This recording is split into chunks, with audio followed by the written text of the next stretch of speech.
How to use Adobe Express on iPhone. To get started, first of all go ahead and open up the Adobe Express application.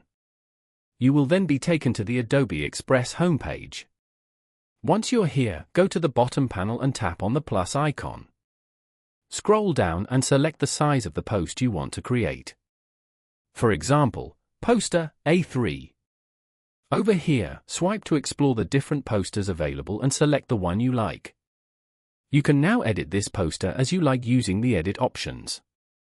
If you want to change the theme, tap on the theme icon as shown. Choose a color theme from here and then tap on the tick icon. After that, go to background color to change it. Choose the color you like and tap on tick icon. If you want to add any animations, then tap on Animate All. Try out the animations available and then choose the one you prefer.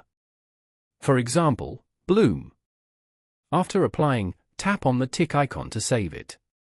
You can also try out the other editing options like Layers, Quick Replace, Crop, Add Music and more.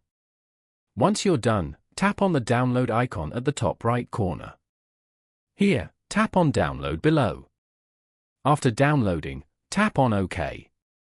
Following these steps, you can easily use Adobe Express on iPhone.